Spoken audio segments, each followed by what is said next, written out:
Call the meeting of February 10th, 2020 to order. Report a closed session. Yes, Mayor Pro Tem, we had considered two cases of anticipated litigation, received information and direction, and there's no reportable action. We also considered two matters of real property, provided information, and received direction from council. There is no reportable action. All right. Will we please stand now for the Pledge of Allegiance, followed by the invocation by Pastor Don Borgward.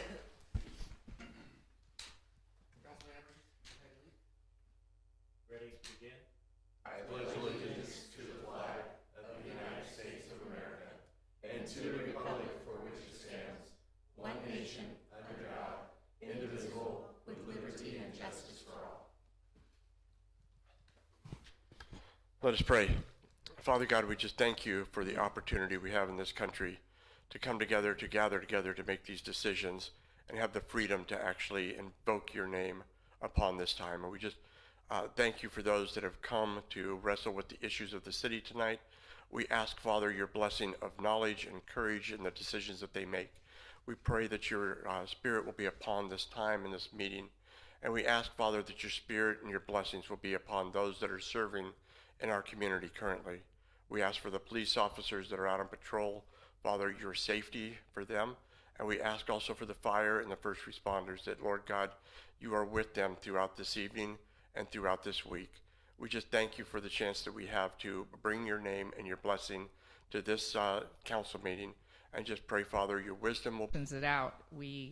That's usually when we get it in January, our first, and then the second installment's not due till April.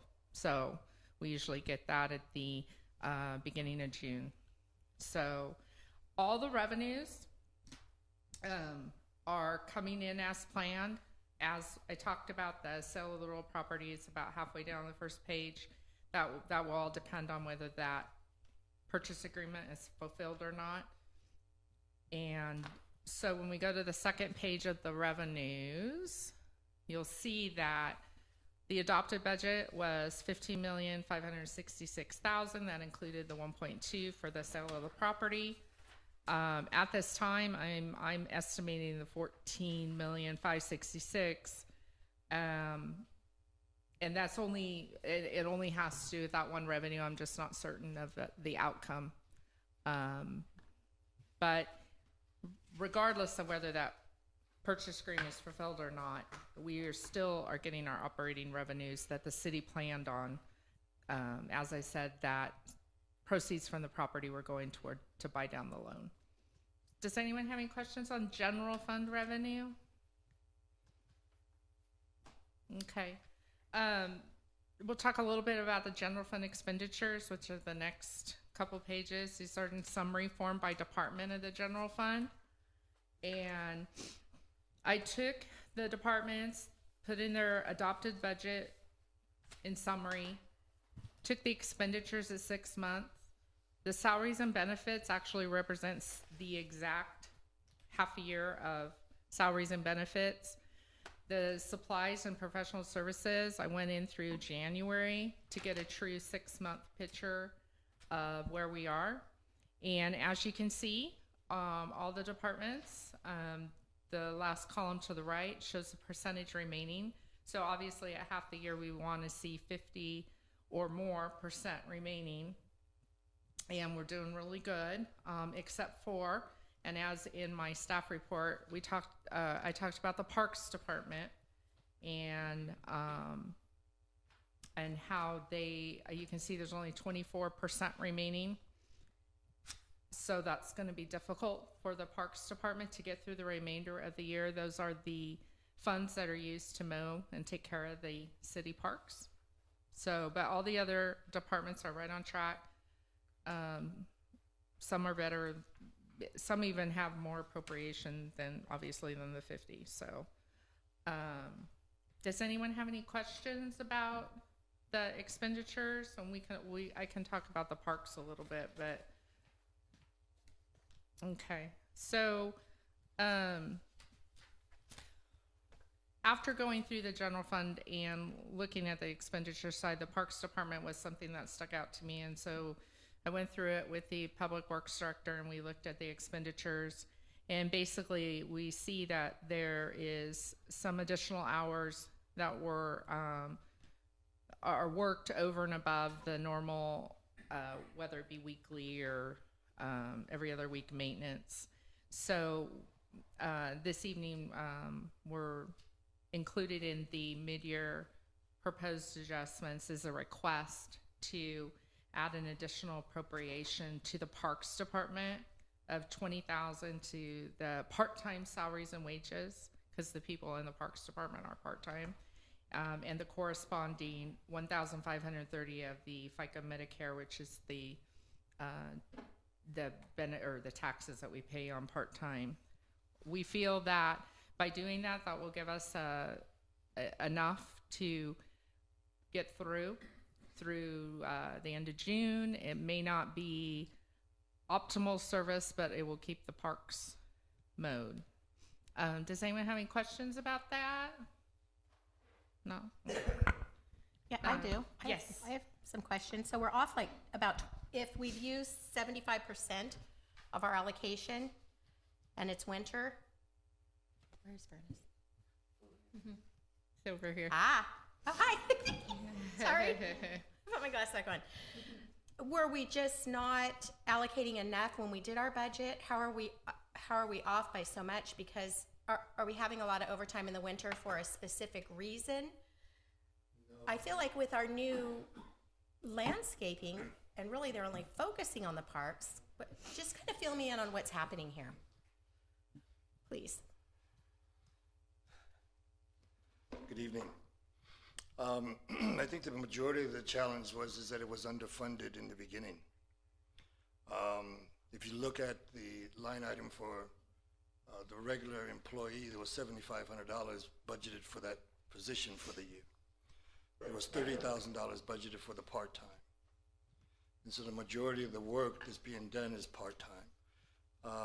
We get charged sometimes from the on-calls that may have to do something in the parks, and they charge to us, so that's some overtime funds going to that. A lot of the activities that we do, like veterans, we had different activities during the year. All of those are charged to the parks, and so there just wasn't enough funding in it to cover those and the wages of the employees that work there. Okay. So probably next year we'll want to anticipate this a little better and maybe start out with a. Absolutely. And it's not a huge change that we're making. I just kind of wondered what happened, and Barry explained that we just kind of came in under budget. So. Yes. Okay, thank you. You're welcome. Okay, so the Parks Division was one that kind of stuck out. And then there are also in the general fund area on page 3 of the agenda report, there's a table that talks about some staffing issues, additions, reclassifications that are included in the mid-year budget recommendations. So the table here, this is for the general fund. It shows the net fiscal impact since there's only about 5 months remaining of this fiscal year. That's the impact for 5 months. On the recreation manager, there's only 1 month of estimated costs. So you can take a look at that, and most of the positions, we have an allocation of charging out to funds that they do work for. For instance, like my position, obviously is not just general fund, do a lot of work for water, sewer, sanitation, gas tax, LTF, the accounting for all the funds. So this just shows the net impact that those positions would have on the remainder of the fiscal year. So that, as far as for the general fund, that was the overall report. If we look at the total fiscal impact of what is being presented this evening on the general fund, if you go to Exhibit A, which is actually the final budget recommendations or adjustments that are recommended from the agenda report. You can see there on the first top half of the page that the actual net fiscal impact to the general fund, should the council approve all the mid-year adjustments that are presented, it would have a net impact of an additional $65,365. And then the non-general funds are the ones listed below by fund. And I'll go through the non-general fund ones. If you go back to page 3 of the agenda report, the police grants fund, there is a grant that the police chief is applying for, is $41,633. We're requesting to estimate that revenue and then also get the appropriation available to spend the grant funds on, which I believe we just did. Okay, yeah. The next one is the gas tax fund. That would be a fiscal impact this fiscal year of $278 should the amendments be approved, and that's from the staffing adjustments that are requested. The water enterprise fund and the sewer or wastewater, sorry. Their fiscal impact for the remainder of the fiscal year would be the same, $32,776 from the staffing impacts. Also in the wastewater fund, there's a request to allocate an additional new administrative assistant position. And for the remainder of the fiscal year, due to vacancies, there are already more than adequate appropriations existing in the wastewater fund to cover the salaries and benefits for an administrative assistant position through the end of the fiscal year. Obviously, when we develop the 2021 budget, we will have to appropriate for that the whole year. The sanitation enterprise fund, the impact $5,118. For the maintenance districts, we're looking at about $7,857. In the risk management fund, we received some retrospective rebate from the Central San Joaquin Valley Risk Management Authority that we're a member of the pool. So they go through and after they close out liability years, then you can get a retrospective rebate. We received that along with a IRMA refund. So we want to increase the revenue estimates in the risk management fund. And we also need, due to unanticipated pre-employment activities, we're asking for $15,000 of increased appropriation from the $102,000 in revenue that we received to help cover some of those costs of the pre-employment activities. This request still results in a increase to the fund balance in the risk management fund of just over $87,000.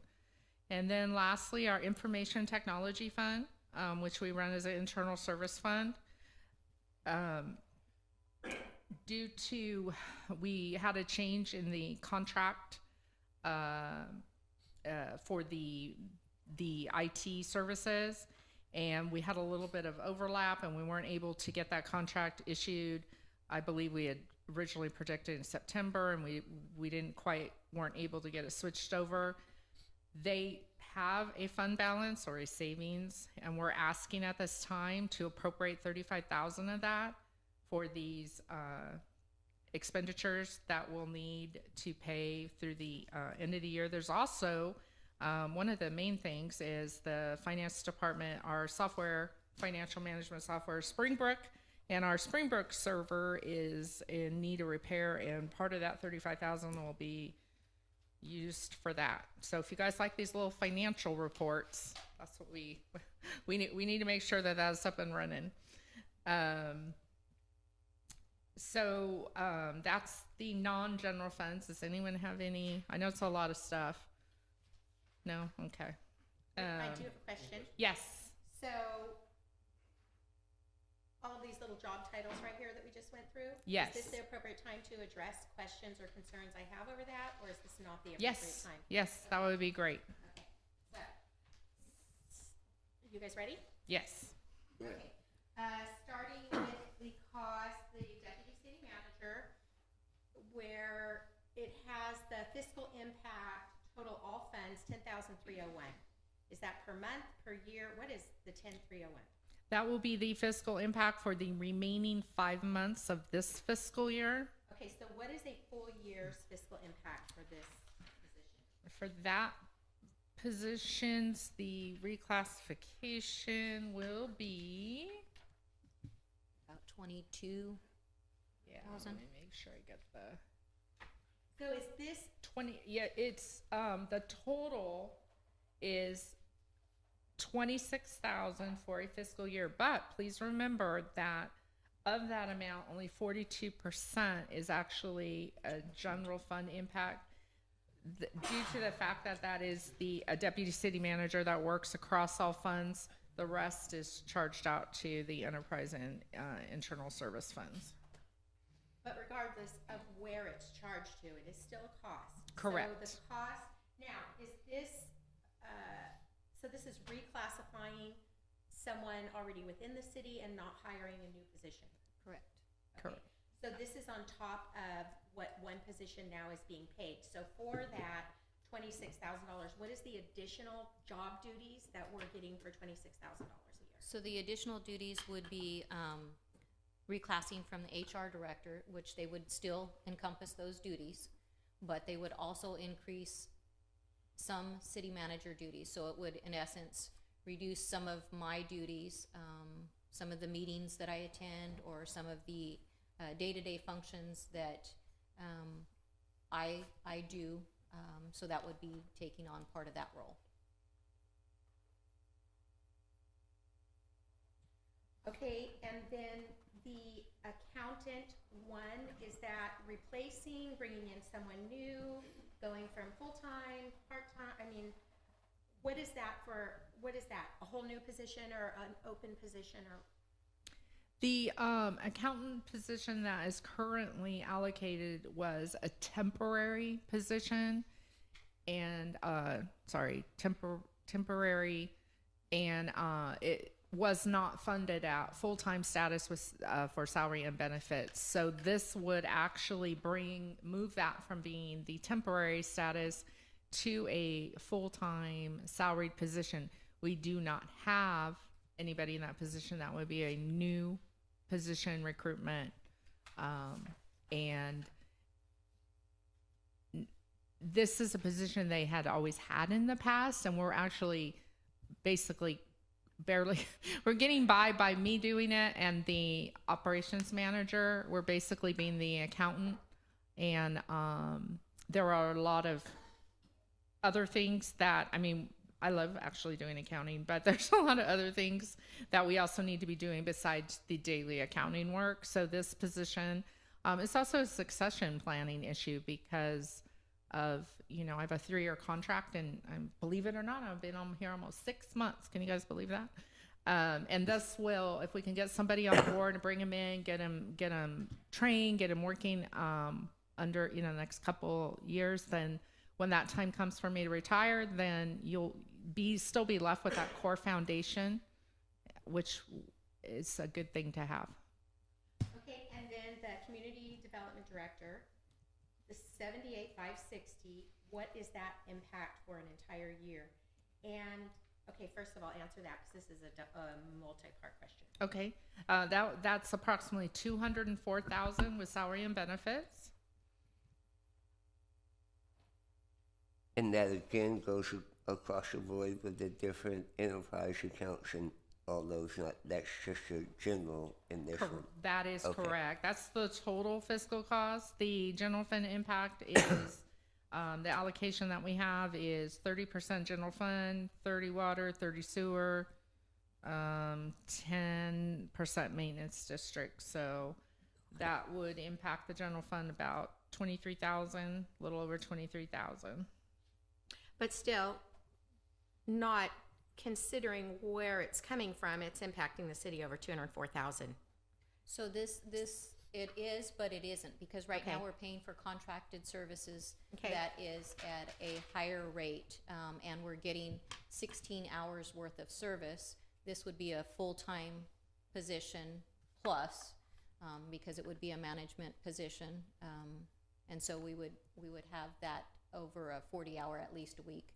And it would, So we're bringing in the 204, and that's an encumbrance of everything. Did you say, Kelly? That's Yeah, and salary. I'm sorry, I picked the, I'm so sorry. I picked the wrong, it is 204, but the 30% to the general fund would be a little over 61,000. I apologize. But that's included all benefits. That's a full Yeah. package, a Yes. full Yes. cost of Correct. someone.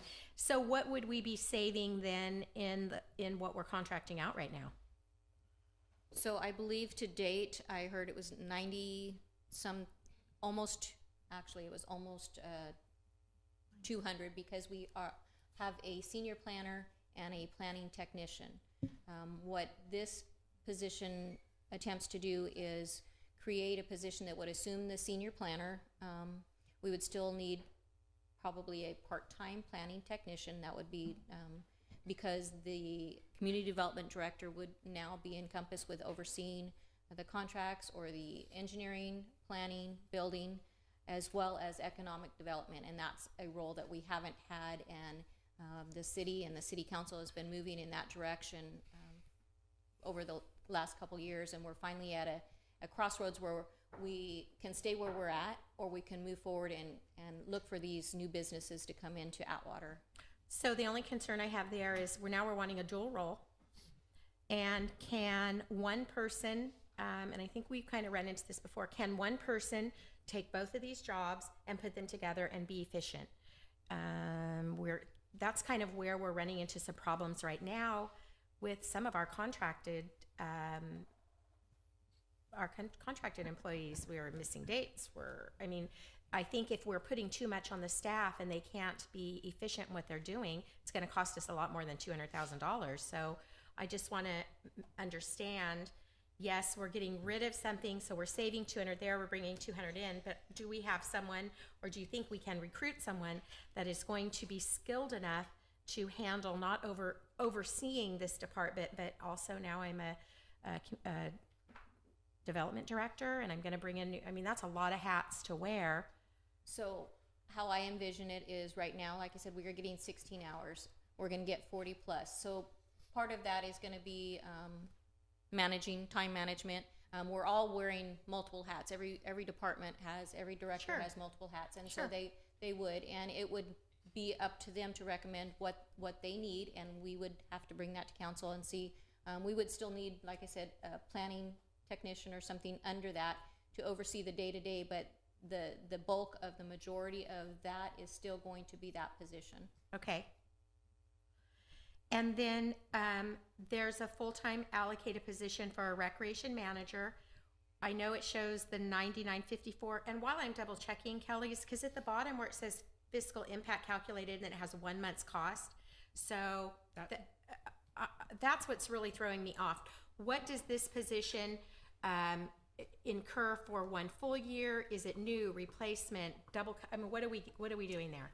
The total fiscal year cost is approximately $130,000 for the salary and benefits, and that is total. Recreation is all general fund, so that will be an impact to the general fund, and it is a new position. So is it an elimination of a position that's already there? Is it overlapping? What are we doing? Right now, we have a recreation supervisor only in that department, and Okay. In years past, we've had more than one person. We've had up to 3 people in the department, sometimes 2.5. We see that there is a need for some different structure in that department, and the thought was to have a recreation manager come in and come up with a strategic plan on the programs and how to enhance the programs, what we can do differently, and what we can set up differently. So my thought there is we've already got a recreation type person there, a management type person, and I think one of the things that we wanted to see more in that department was development of more things to do for the kids. Why don't we just bring in someone to, like, we have a development director that we're looking at over here. Why don't we just get her some assistance to go out and start up these programs? Because if she's managing a whole department over here, I mean, it's kind of like the same thing that I'm asking, what we have going in our department, our building department over here. Are we really putting too much on one person? Are we asking her to manage and go out and develop? My thought would be to maybe bring someone in there to just focus on developing, and would come at a lot less cost than hiring 2 management positions. Have someone manage where they're at and what they've got, and have someone else come in at a lesser price, and maybe say, hey, we want you to come in and put together 3 or 4 new programs, or, I mean, just bringing in new programs. Just kind of a thought. I don't run the program, so I don't understand. It just looks to me like, economic development, that's a lot to put on one person, and it's a big chunk. We have here, we're looking at $250,000, and our balanced budget, little tiny bit at a time. I don't want to say, okay, we have a balanced budget, we could do this, we could do this. We need to make sure when we start moving our checkers around the board that we're only moving the checkers. We can't just keep kinging them. First of all, we'll work people to death, and second of all, I just want to think this out really clearly before we make a move, and I'd like everybody else's thoughts on this as well. I don't know that bringing in another manager in our recreation department is the best use of funds. That's not where she seems to have been, needing help. A deputy city manager, I understand that you have a lot there, but that's $30,000 a year. I mean, I'd like everybody else's feedback on this too. I'm open we have balanced our budget, but is it a little bit premature to do all of this at once? Maybe we should kind of focus in one spot, because before you know it, we don't want to get sassy and start taking our balanced budget and just being, oh, well, it's only $23,000, it's only $53,000, it's only $206,000. This is over $250,000 tonight to our balanced budget. With these changes, does our budget still balance? And if not, it's mid-year. We might want to say, okay, let's see how we finish out this year. We're barely halfway through our first year of being balanced.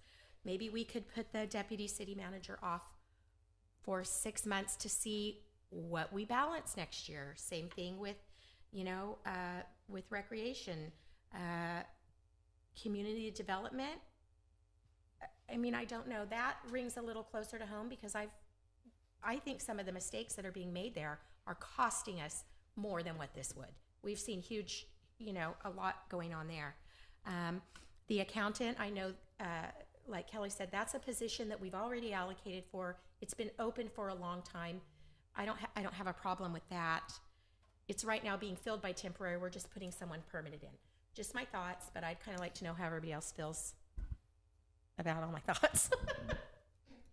Well, I know council's direction has been you want to see our rec programs thrive and be enhanced and move forward. So this was my thought in getting this accomplished towards your mission. But I'm open to whatever the council sees as an alternative, or we can look at services that are out there to do that as well. But I know that we're doing the community a disservice by not making some type of change in that department. Can we look at discuss each one of these individually? I think we should, Well, if we want to do that, we should probably have Director Jacobs Hunter finish her presentation, okay. and then we can come back and go over But that. that's why I asked, was this the appropriate time? Because when I start my questions, it's going to be a while. No, that's fine. Thanks, Kelly. No worries.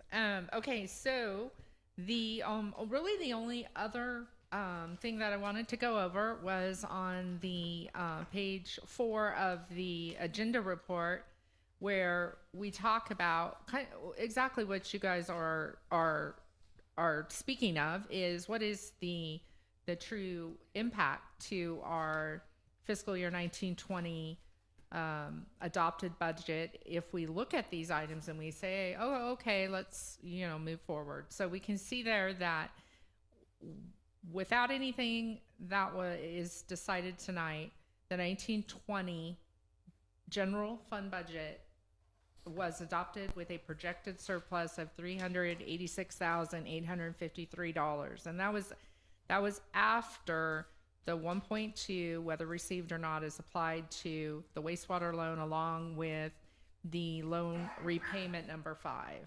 Okay, so that was always the plan of the adopted budget, that we would increase our fund balance to have a fund balance. Whenever we look at budgets, rarely do you see a budget of the size of $13 million being spent 100%. And I know that in my past life, we always estimated 5% would be of approved appropriations would remain unexpended would remain unexpended at the end of the fiscal year. I'm being very conservative, and I'll tell you that at least 2% of what the council approved for appropriations for the general fund will remain unspent at 6/30. So that's a little over 275,000. So if we assume that, if we want to buy into that scenario, along with the projected surplus, that would be about 662,000 that our projected surplus would be for the year. And then if we want to look and apply the mid-year recommendations that have been brought before you, then we will see that would bring that down to just under 600,000. But as stated, and that's why I have important note, please remember that the fiscal impacts included in this agenda report only include the fiscal impact to the current fiscal year, 1920, which is only 5 months, and on the recreation managers, only 1 month.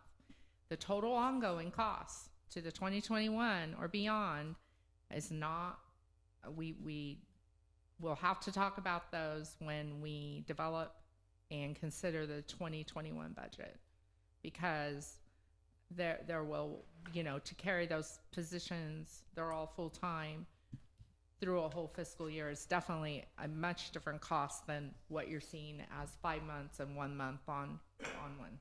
So other than that was basically the presentation, and the Exhibit A contains the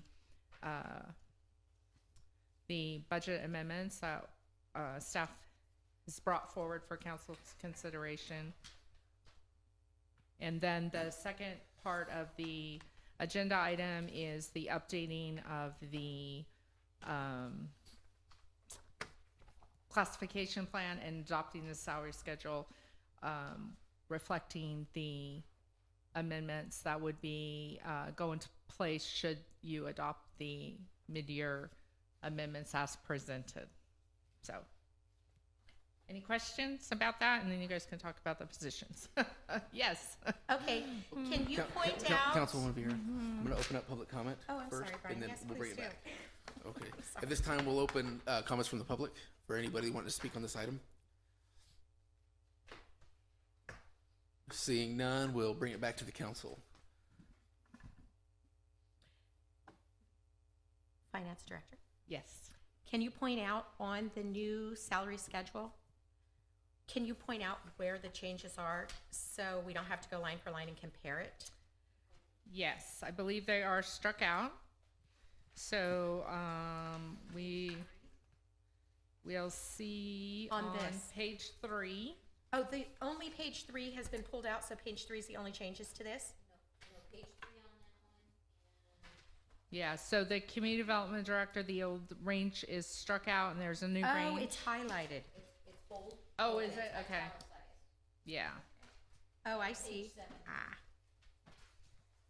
And then the other positions that are being considered tonight already existed on the salary schedule. So they're on here already. And if you would like me to tell you where they're at, I can. They're all alphabetical, so.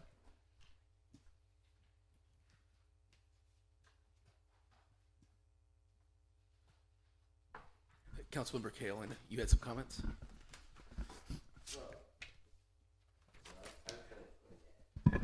I'm trying to find that page 3. But Yeah, I know. Oh, okay. I found it.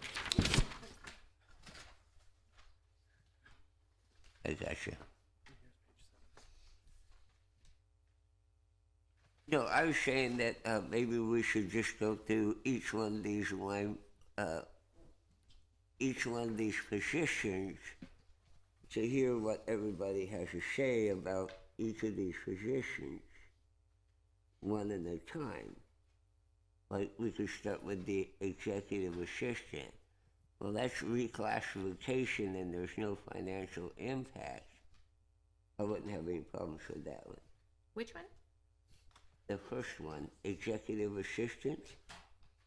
It's the very first one on the table on page 3 of the agenda report. Oh, okay. Yeah, Yes. and Council Member Kale's absolutely correct. In the 1920 fiscal year, that will not have an impact, but it will Will- in will. 1920 because we have existing appropriations to take care of the reclass costs, but we predict that the following fiscal year, that reclassification will be approximately $22,000 total cost. Okay. So yeah, see, I don't have any, and here's my thought process in this. Yes, we have a balanced budget. I agree with you, Cindy. I don't want to see us take, 3 steps forward and 4 steps back. But in the last year, we're asking everybody to step forward, and past councils have said, once we get through this mess that we're in, we want to try to make whole. I see this staff constantly working very hard to get us things and to make positive progress. And like you said, I see holes. We keep seeing holes in different departments, and I think Lori, the city manager, has tried to fill these holes with some of these. I'm not necessarily in agreement with all of them, like yourself too. So I think, like I said, we should take a look at these one at a time. The executive assistant is already a current position. We're just basically renaming somebody and giving their job description a tweak. Mayor Pro Tem, can I elaborate a little bit on that position? Yes. So that, currently that is an admin assistant position. That position is responsible for the records management in the city clerk department. We've moved that person temporarily over to the public works department, and that's where you'll see another position. Oh no, I guess you won't next time. But that is why there was a savings in that position. But the change from an admin assistant to the executive is because council direction was to take some of the city clerk functions out of the HR department and in order for them to be able to focus on HR issues. By doing so, our department, Janelle, myself, Kim in the HR department, who is still assisting, that encompasses putting the agenda together, the staff reports, resolutions, still finalizing the agreement. So this position would hopefully take over most of those duties, and then that would free up some of Janelle's time to do some special projects that we need to do for council. Okay, so here's my thought on that. And I know I'm negative Nancy tonight, but anyway, okay. So we moved some of the HR jobs and put it over here. And now we're going to take some of these jobs and give it back to HR. So now she has as many balls in the air as she had before. So it didn't come from HR. It did come from HR, but it's not going to be going back. This person will still be responsible for city clerk functions, which I understand. We Okay. took the city clerk away from HR. So Yes. she doesn't have to do that anymore. yes, So then we freed her up with more time to help you which would encompass a $26,000 raise. Here's the problem I have, and I'm going to be totally blunt. Chief, when's the last time your street cop had a raise in the city of Atwater?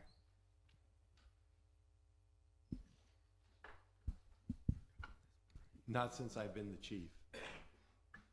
Does any I would have to check with the union to see when the last time finance that director, was, do we yeah. have any idea, or does the council know?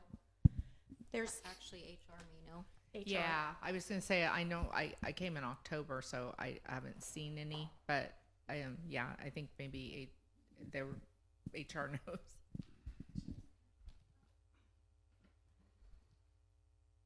It's been several years since anybody has had a raise or a wage adjustment. I want to say the police officers, it's probably been 5 or more. It's been a while. I think I heard 7. That's probably right. So here's the problem that I have, and I know I'm not winning popularity votes tonight, and I'm sorry about that. However, we're taking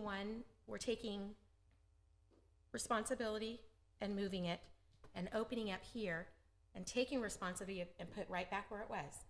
So to me, we had 5 balls in the basket.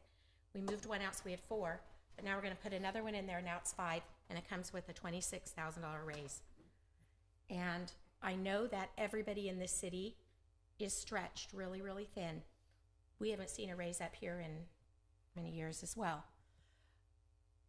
Everybody's working below par, but how do we tell our officers, okay, we're going to take this and we're going to bump it here, and we're giving a raise, but yet you're passed over again, and I personally have a really hard time with that. This is one of our upper paid employees, and then we're doing this, and I know going through one at a time, but then we're doing the same thing with recreation.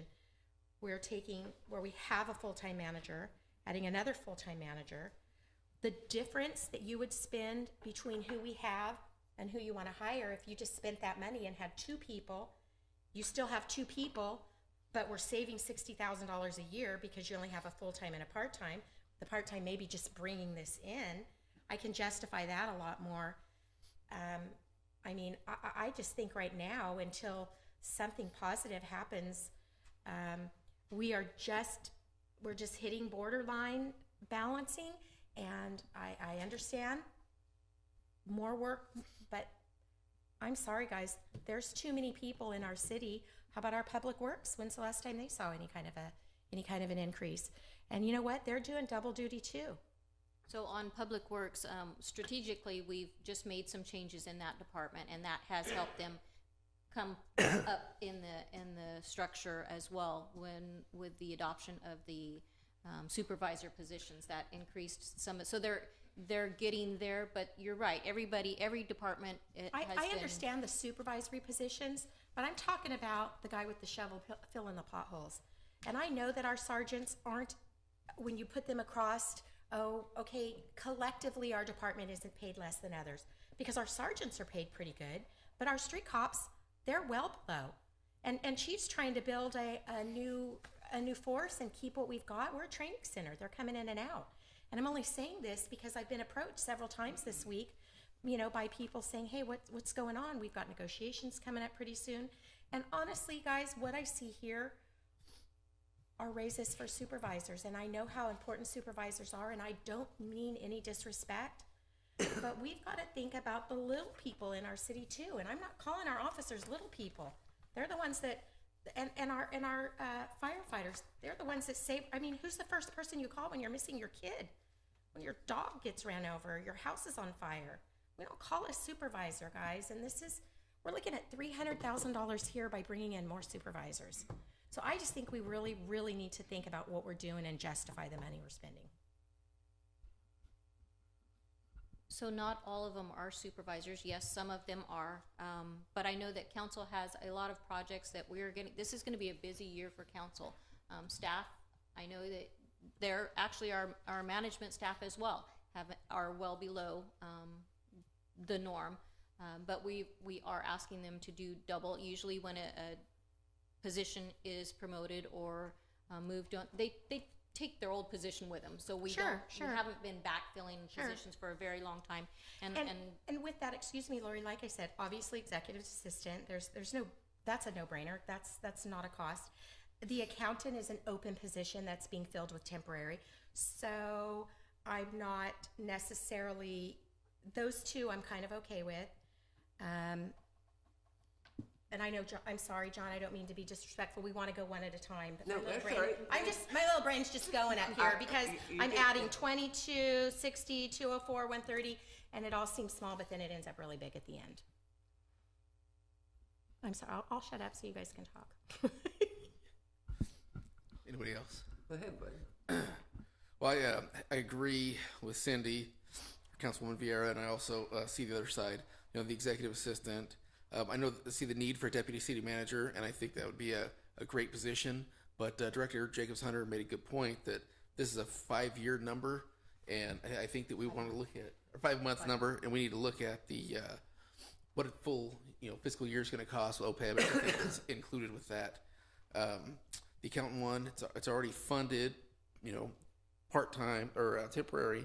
So we'll And it is, and I want to make sure it's not funded at full time. It part-time, currently funded as a part-time temporary, so there is a cost. Yes. I don't want you to. And then we'll have to add benefits into that too. Yeah. To see. Is that all included in this number?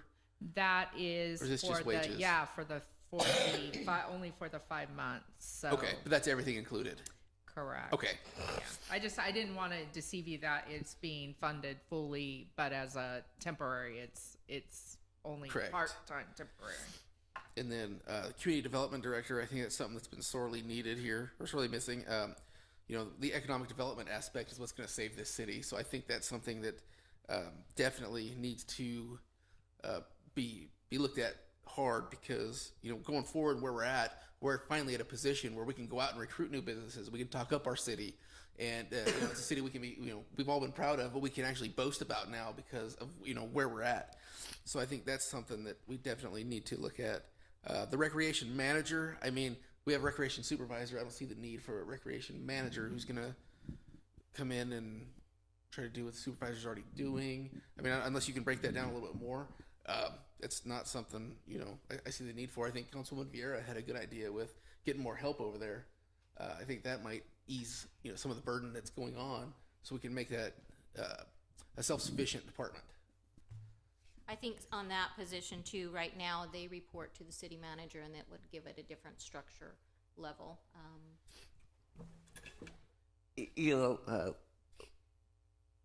I want to say it was 6 months ago, we had issues with the recreation because of the fact we were looking for data and couldn't get any of that data. And when I first saw this, I went, man, I sure hope we can get some data in, because as of right now, the recreation department is a black hole.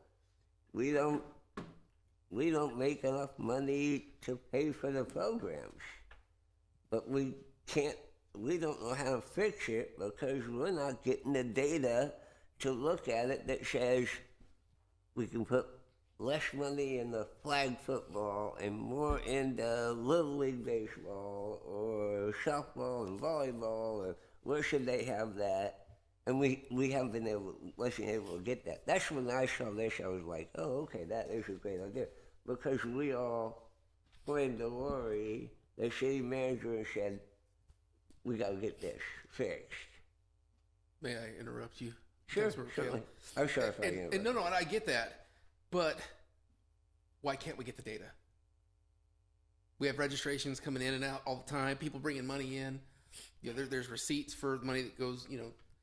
Yeah. So all the data is there. It's just not being compiled. I don't know if there's a computer system problem. I know at one point when Kendall was here, she talked about a system that everything just be tracked. I don't know if we looked into that or not, but I think there's a way without putting another full-time supervisor that now we're on the hook for all the benefits again, and it's just we're growing and spending because we have a little bit of a surplus, and we need to keep it tight so we can pay down our debt and actually be a balanced, profitable city. And believe me, that is our concern as well. I have worked very hard, and staff has as well, to keep these numbers down and been very conservative. We can do an analysis or have somebody come in and look at the program, see what we need different. My mindset was we'll use that instead of one time. We'll have somebody restructure the program for us. But we can definitely look into different avenues. Is there, would this be an appropriate time, or is it appropriate to ask in the directors from these departments if they want to speak, or because there might be something, Mark, you might be able to enlighten us on or not, because you're over there, or Gina, or And I believe things that Sandy we're may not have some seeing, numbers and for of you. course I've asked her Sandy for and those numbers tonight.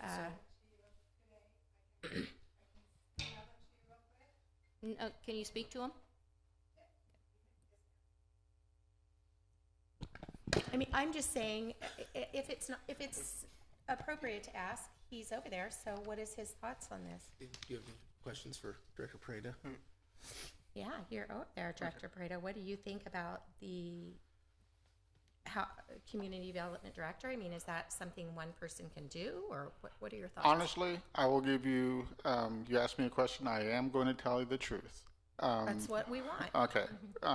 That department does need a director, and in my humble opinion, would need a supervisor / manager on it. There is a lot of work to be done over there. And Okay.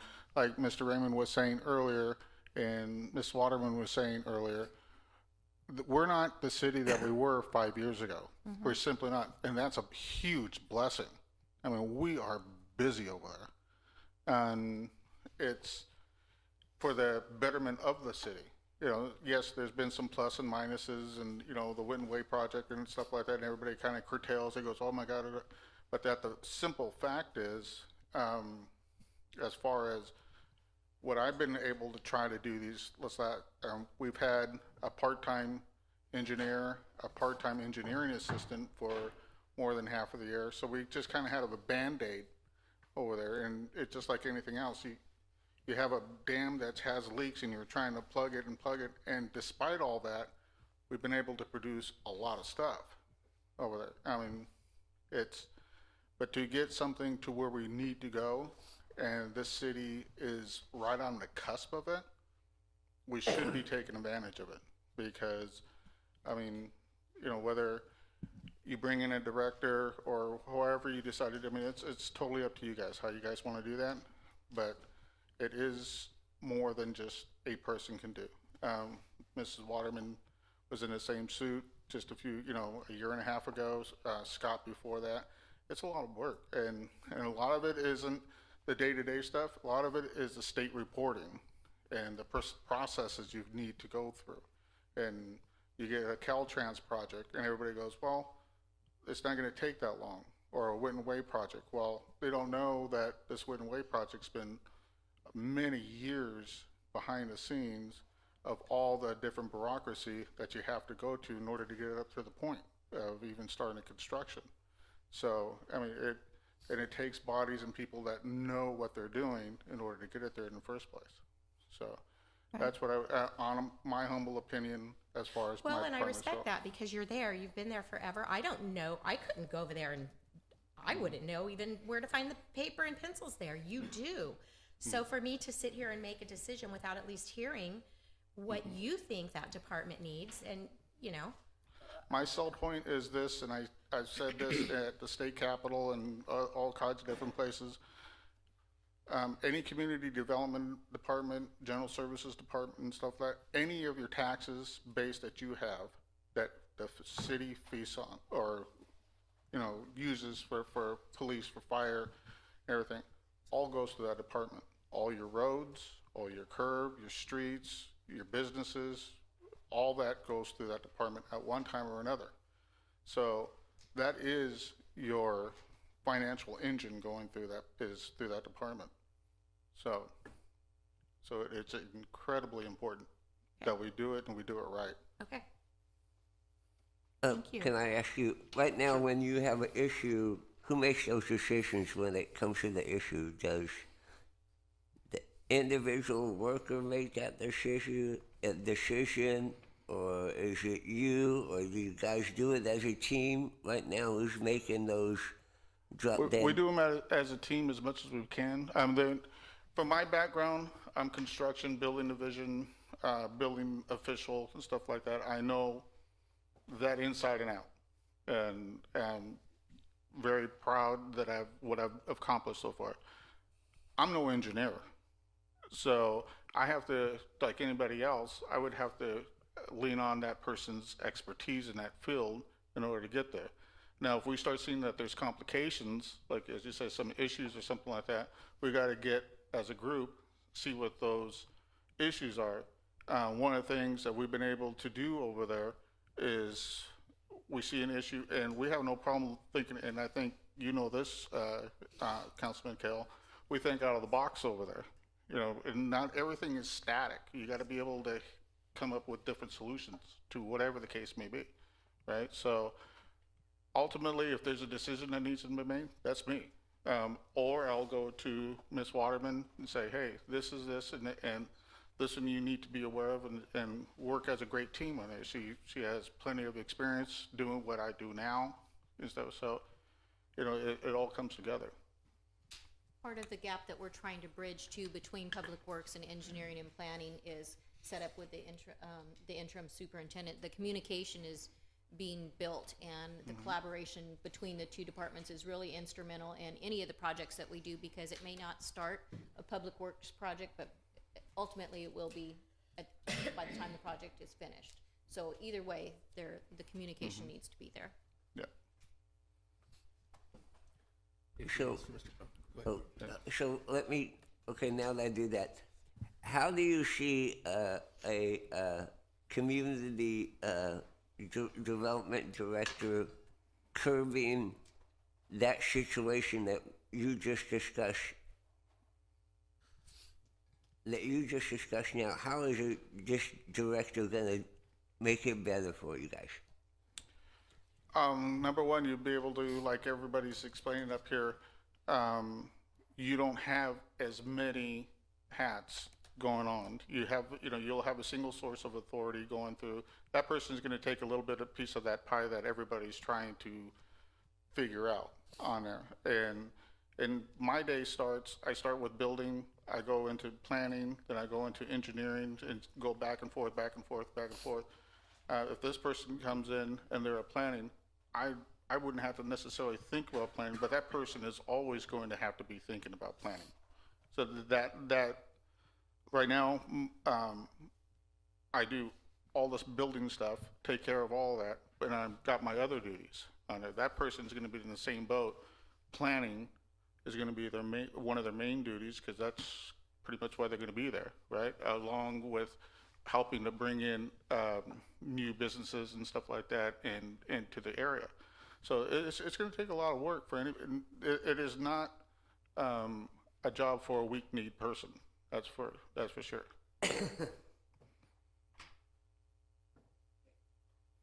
Anything else? Mark. I'm done unless someone else. And may I say, yes, and we also brought in food trucks. That's a great job. Thank you, Mr. Pareda. I think Sandy has the numbers that you were looking for. Hello there. The numbers that I sent was just the difference between the resident and the non-resident for the last 2 years. The third year, none of it can be done on Springbrook. We don't separate the non-resident versus the resident, so I just do it in a spreadsheet and separate it on there. It's real easy, but to go any further back than that, I have to go through each individual registration form and find out who was in Merced and who was in Atwater. So I got the previous 2 years done. I'm working, the third one will be done tomorrow, so you can kind of get an idea. I'm just extremely busy, so I'm just getting it done as fast as I can. Those numbers, Sandy, can you give an idea of the 2 years that you have? Yeah, so for an example, well, for youth basketball, in 2018-19, we had residents of 30,951. Non-residents was 4,922. This year, Is that costs that revenue that we brought in, or that's revenue. registration? Just revenue. Oh, Just revenue. revenue, This okay. is the I'm sorry, revenue. I was starting to write down the number of kids, and I'm like, I'm going, 30,000? wow, that's amazing. And I'm doing it all by myself. Okay, 30,000 kids. Okay. No, 31,000 almost, and then 4,900 for non-residents. Then this year, I got 20,400 residents and 2,900 non-residents. So my fees are going down.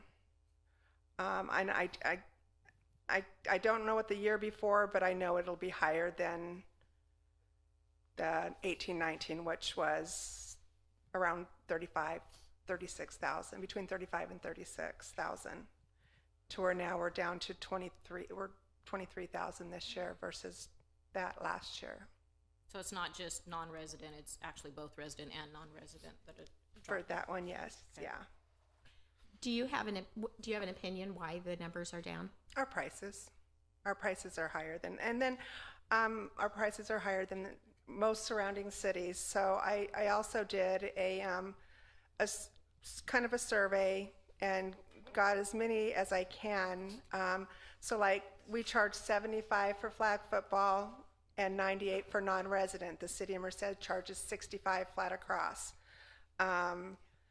Los Banos is $75, Livingston is $50, Turlock is $30, but it's a shorter season.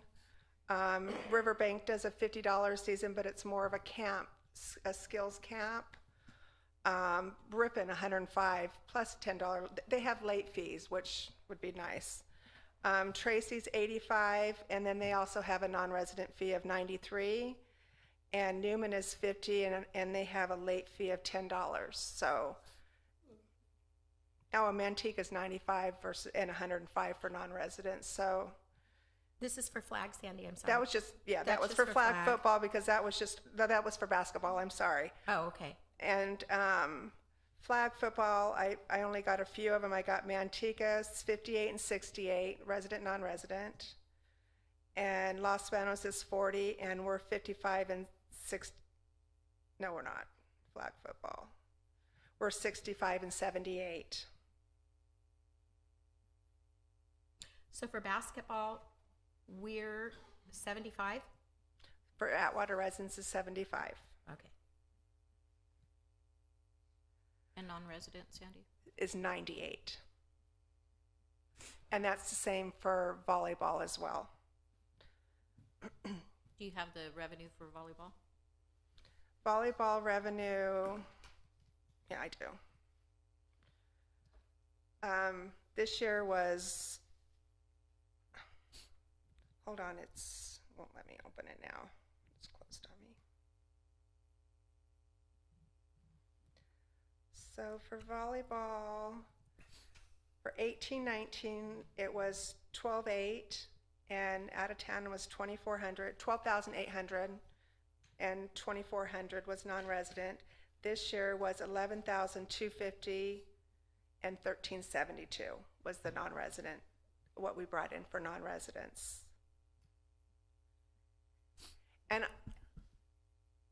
And we don't require proof of residency and such that they have to bring something in.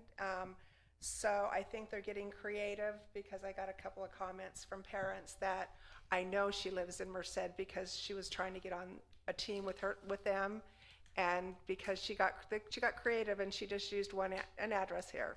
So I think they're getting the, unless we. And I'm sorry, Sandy, I don't think you have tonight. I don't know if you do, but do you have what these programs cost us to run? No, I don't have any expenses. I just did the revenue end. And I know your facilities have increased. The rentals have increased. so- Community service rentals have increased. Last year was a big year, but I pushed really hard last year. This year we're booked every weekend just about, except there's a couple of slow months. Veterans Park, it won't rent until about April, and then it's a hit or miss, but that's also something that costs the general fund money. It's another parks expense that we don't recoup, we lose money in because they get like 5 or 6 hours of pay versus what we collect in revenue. So that's just so, I didn't know if you knew that. So I guess my question would be for the city manager again, is we're hearing the revenues are down and we want to add a new management position. So, I mean, logically, it just doesn't make sense to me. Can I say something on that? Because Lori's been talking about all these different little programs, and so when I was doing these surveys with I was going to the other city website, and they have these beautiful activity guides over there, and they have a whole bunch of classes, which I tried to do before, but I couldn't find any instructors. But I'm hoping maybe that would help our recreation department, and that's something she's been asking me, is that something we should do, that we should be doing too. So, it would be nice to have help so we can, bring in, I wish I would have brought one. I emailed one to Lori so she could look at it, because they have 15 classes and 2 programs. Nobody's running their youth programs. We're the only ones doing certain ones. Merced doesn't do volleyball. Livingston doesn't do volleyball, so we're the only one doing volleyball. So, and a lot of them are bringing into these classes, dance classes and karate and stuff. I just don't know how to go about finding the instructors. I tried to get the ones from Ceres, but they didn't want to drive down here for what we were going to, for the money. So, but there are some great programs out there, and people are moving that direction. Cities are.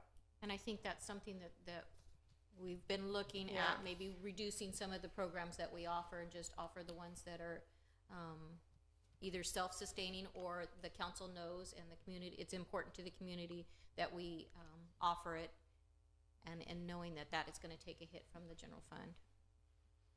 Then you also have the aspect of the police department keeping the kids off the streets. So, I mean. So, can I ask you the same questions I asked Mark? Absolutely. What is your view on having a recreation director? Well, Do you think it's needed? It bothers me. I'm going to be honest. It bothers me because I work really hard, and I'm working 7 days a week. Basketball runs me 7 days a week. I work really hard. It would be a big blow, but I would welcome the help, and I'll take whatever positive out of it. It's not going to make me bitter. But it's, we need help, and I'll take however help. If I have to have a manager above me to get the job done, that's what we do.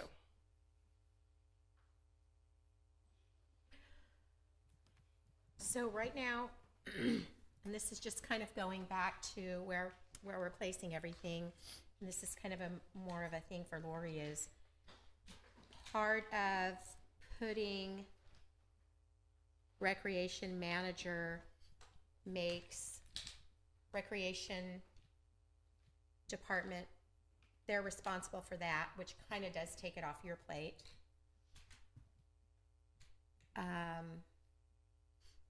See what I mean? We're just kind of moving our chips around the board, and I just want to make sure that we're placing them. We can't do this every 6 months, pick people up and bring people in and move it around. I still think we need, if we say, okay, well, let's just, whether we bring in a recreation director or part-time or whatever, I think we do still want to get a good handle on what do we have right now that's worth keeping, and what do we have right now that is really tanking us. Right. Now, we have a project manager that we need to get him to help her be able to track this. Is this some kind of project he can, is there, if she doesn't have I know before we were working with Springbook or Springboard, I don't know it, so. There's a project manager program within Springbrook. No, I'm saying we have a project manager. If the project of him being able to give you the software necessary in order to track, because I think, like what John was saying, we still can't drill down on, and maybe you can't. You don't have the software to allow you to drill down on. If I said, Sandy, what is our most profitable, or what is our can you say this is our top, second, third? If you don't have the tools to allow you to do that, then you'll spend so many man hours thumbing through, adding and subtracting. You could have gone out and opened up a new program by then. So with our project director that we have, is this some kind of software? Danny, you know software a little. I don't know. I mean, I can attach an email. That's it. But is there something we can do that can allow her to be more successful, giving us the information that we need? I believe Glenn can speak to that himself, but I know that he has been working with her as far as trying to do some online registration and possibly later we've talked financing. and I've asked him about different little programs to help me, and he's working on that. Okay. And I can tell you, spreadsheets is a powerful tool, but if you're not really familiar with it, you're just going to get the basics out of it. And even with myself, I have tons of spreadsheets that one program can actually eliminate all of them. It's just a matter of identifying that program and seeing what the cost is and how to use it. And we did have a program that we funded, but the amount of time that it took to input the information made it not a useful tool. Glenn, do you want to address that? Or? As you're coming up here, Glenn, Sandy, before you sit down, the numbers that you give us tonight, can you send an email to Lori so she can email it to us with the actual count of children who participated? Yes. So tomorrow, Janelle Pereira is one of my volunteers, and we talked today, and we're going to get that third year, so you will have all three of them by end of day tomorrow. We'll have all that for you. Thank you. And I'll email it every single council. You can send it to me and I'll send it to them. Just send it to them, because then we get in trouble for all looking at the same Just thing send at it the to same Lori, time. yes. You got it. Thank you. Thank you. Good evening, Council. Yes, so efficiency is obviously one of our pain points, and there exists a multitude of options as far as increasing efficiency within the Recreation Department, so I'd be more than happy to assist with this. In a couple of our other projects, we've utilized cloud-based project management tools that help us track these types of things. So we could definitely implement some of those things with the Recreation Department, and we should see some efficiency gains in that, and statistics and reporting. So we should very certainly be able to say, this is what it's costing us, this is how much we're getting from it. These questions should be answered, so we can answer those questions definitely. Okay, what kind of timeline can be expected to be able to produce this? And not the fault necessarily of the Recreation Department on its own, but for 3 years, I know I have never been given a clear answer of what does this sport cost, what does it make, and what is the final number on that. So I think if that is a tool that is given to that department, because I think that's a question that everybody up here, and I'm meaning council members, John had alluded to it earlier, it's just not something that department is able to access through that system. And so... Yes, as long as we are capturing the data, we can filter that and gather those data points. So as far as the timeline is concerned, it really depends on how the data is structured. But once we dive in and take a closer look and see how that data is being stored and captured, we'll better have a timeline for you. Okay. But I expect it'd be pretty quickly. Okay, And Glenn's also helping us set up or structure a project management tool that helps us track our projects and the timelines that we've got associated with them, so we know if we're meeting our timelines, because that's going to be a vital tool. Precisely, and the idea is to get a general overview at any given time as to all the projects within the city, what their timelines are, where they're at, who's in charge of them, and who's spearheading the different projects. So that's the idea. Thank you.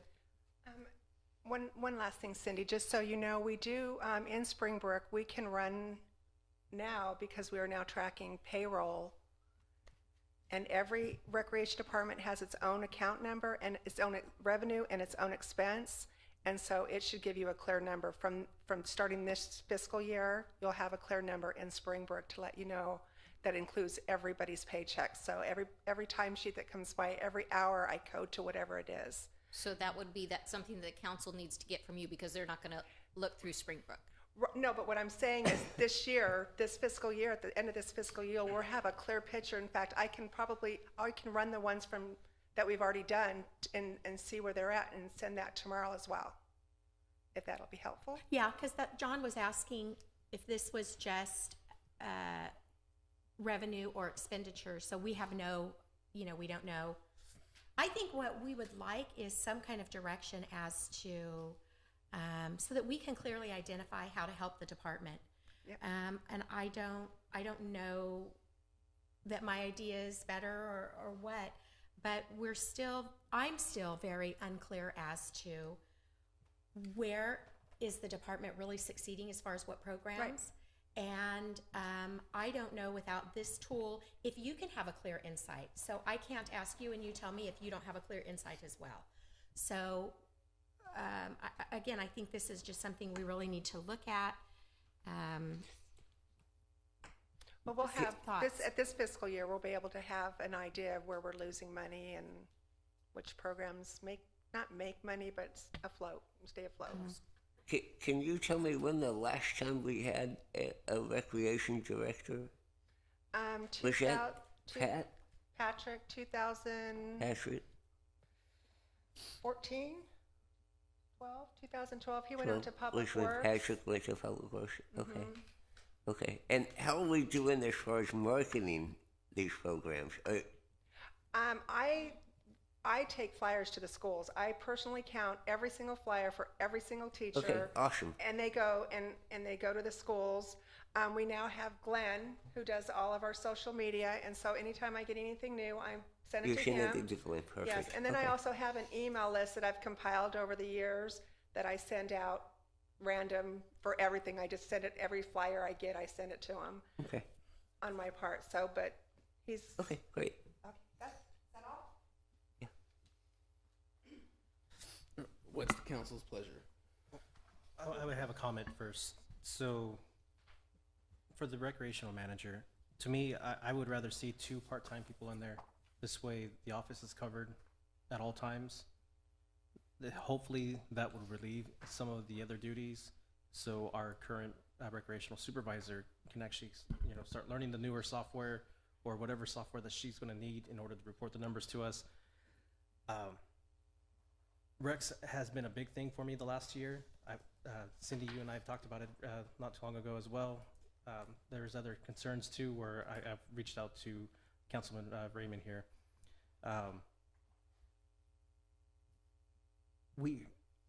If we're only going to have that one person there, we're going to run into issues, and it's just going to be ran terribly. If we can start with maybe 2 part-time people there, maybe we will see a difference. And if we don't see a difference, then maybe we should come back to the recreational manager position.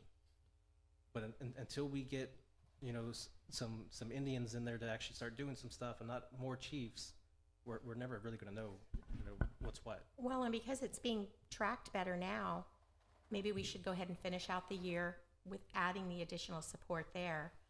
And then if that doesn't work, then we could take a more aggressive stance come the first of the year. But for right now, I think that it's definitely worth a try. So, shall we ask the financial director if she can figure out in the top of her head what the cost of, not the cost of using the recreational manager, but 2 part-time people? So 2 part-time people, 20 hours a week, 40 hours a week at, I guess it would depend on obviously the salary. Well, and using part-time, if we do 2 part-time versus 1 full-time, we don't have benefits and all of that. I mean, Correct. we want to keep them low enough because this isn't a position where I'm thinking, Gina, if you or could. Gina. Oh, That's there's your expertise. Yeah, it depends on what your intent is. So if you're going to do part-time regulars, then they do have benefits that are associated with them. If you do part-time temporaries, then it's just the wages and the taxes. And the part-time temporaries are based on the hours worked, Yes. right? Yes. Explain that to. So What's the difference? at this point in the year, because you only have about 5 months left, you could do 1 full-time temporary and not do permanent, and you can consider that with the budget if you wanted to. You could also do 2 part-time people and essentially get the same hours and the same cost if you do it on a temporary basis until the next budget. I've looked at different options as well. maybe recreation coordinator, somebody to help Sandy set the programs up and initiate maybe some new programs or some new events, and that is a lower salaried position too, so that's something that we can look into. Well, and I believe Sandy said that we have a volunteer over there now, right? And then,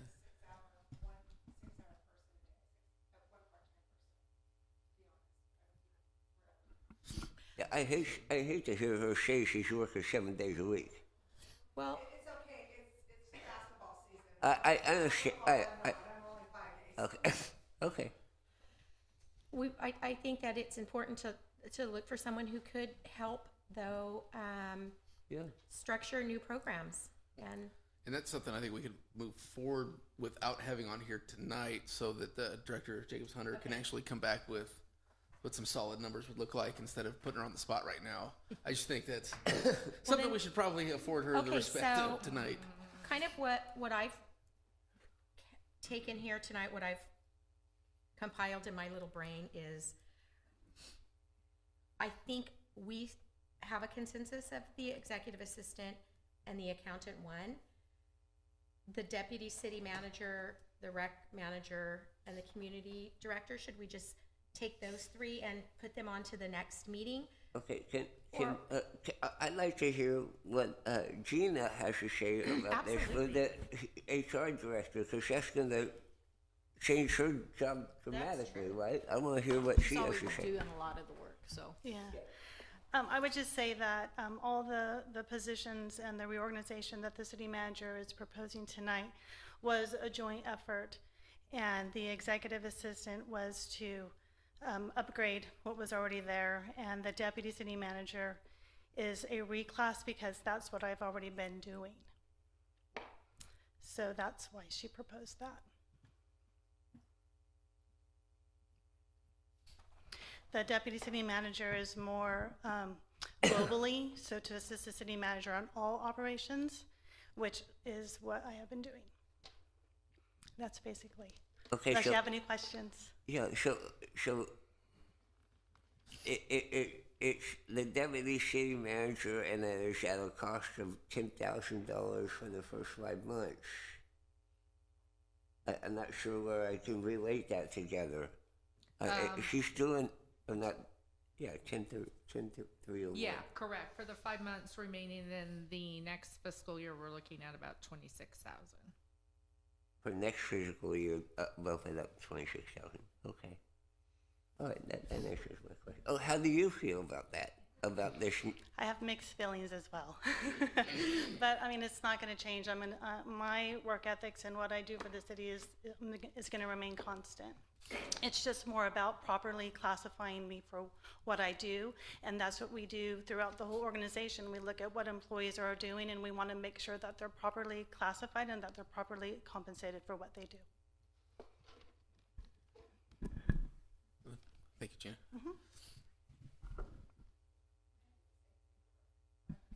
Now, Cindy, you can finish what you were saying about. Okay, so this is what I'm taking, and so Brian asked what our pleasure was, so I'm going to make a suggestion of a motion, and then everybody chime in if I'm completely misinterpreting. Can I just make one comment on Yes.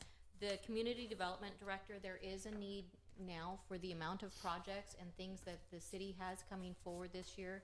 The council is going to see a lot of the projects that have been in the works in the past several years coming to fruition this year, and so that's although Mark has been juggling a lot, I think that is definitely going to be a position that's going to need to be evaluated sooner rather than later if we want to move forward, if we want to stay where we're at. But like we talked about earlier, the city is at a cusp right now that we should go and reach out to those businesses and grow our city while we have the opportunity and while we are in a position to do so.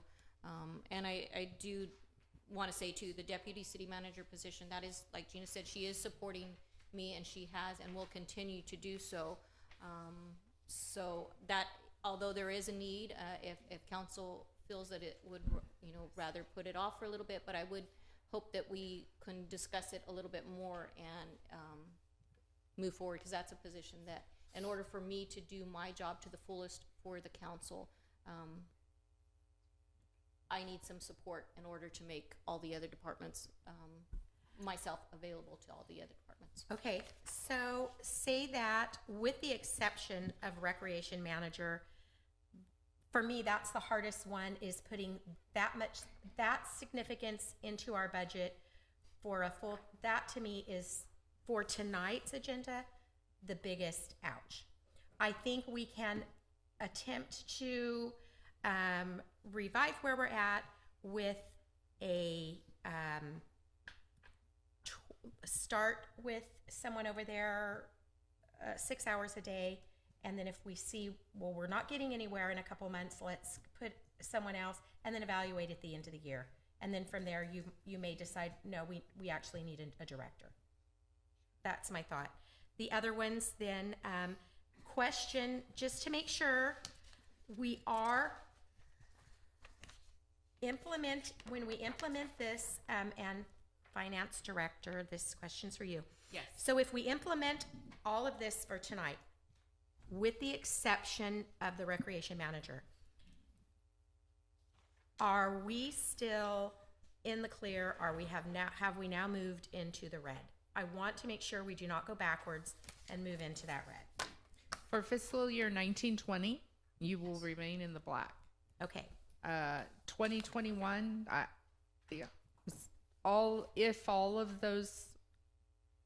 everything that was proposed were adopted. I understand you're setting the recreation manager aside, but it's almost $500,000, and we don't have any revenues that are growing at $500,000 per year. So for 2021, I can't, like I said, this agenda report is 1920. Don't hold. Sure. No, I Because understand. when you're looking at 5 months of costs is relatively small compared to 12 months. So I just want that to be very clear. Yes, for 1920, I'll guarantee you'll be in the black, because we've had 7 months without these additional costs and all the revenues are coming in as planned, but we do not have a revenue growing at any sort of rate to cover 500,000 or even 200,000.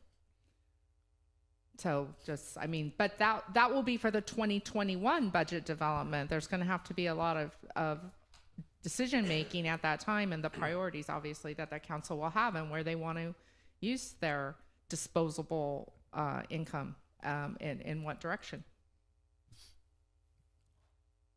That sounds like a pretty good warning without giving a warning for That's kind of what I the think. economic forecast. So I think that's something that should be taken into consideration as well. I agree, but and absolutely, and I'm looking at the big expense that I see is the recreation director, and then the community development director.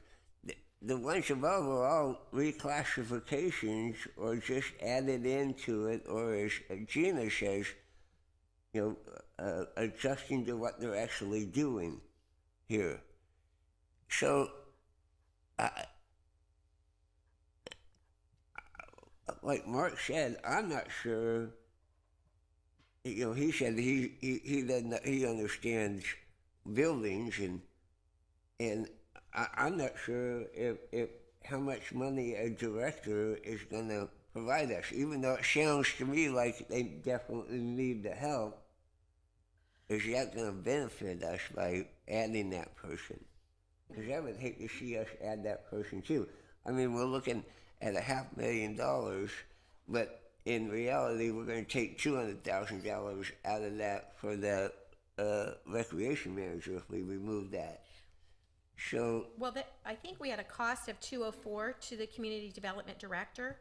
And can you clarify, if we add the 204, is there savings?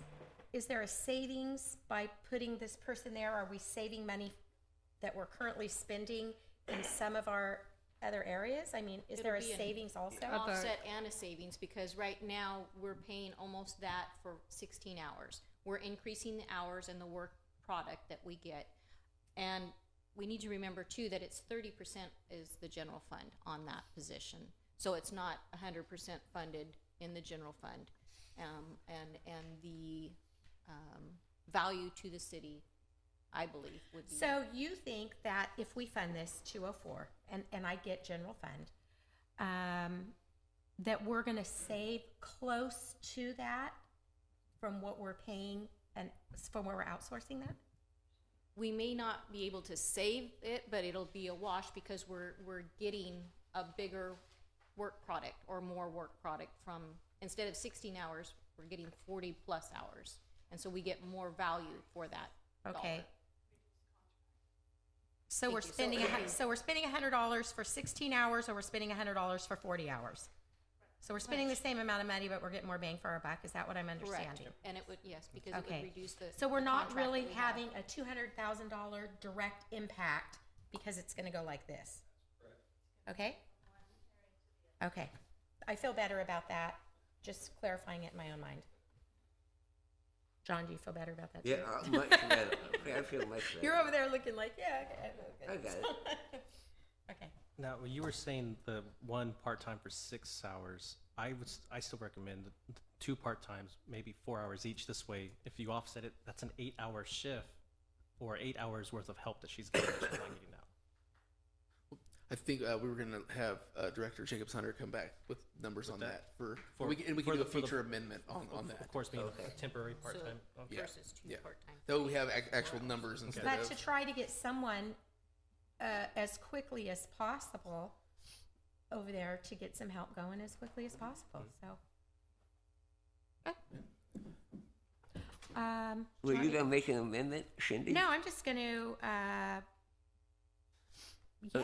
a motion? yeah, I wanna make a motion There you that we're going to, okay, tell me what I need to do here. Okay, so, number one, I'm gonna make a, motion that we adopt resolution 3136-20, approving budget amendment number 5, amending fiscal year 19 and 20 budget based on mid-year analysis, and adopt resolution as presented with the changes to the recreation director that we've mentioned. No recreation director or manager.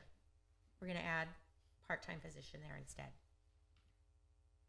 Just so I'm on the same page, so we're going to go with the reclass for all the other positions? I'm only one. You guys tell me what you think. So is that your motion? Is that your motion? I think that's my motion, but then Danny made me wonder, okay, wait, are we not done talking about it?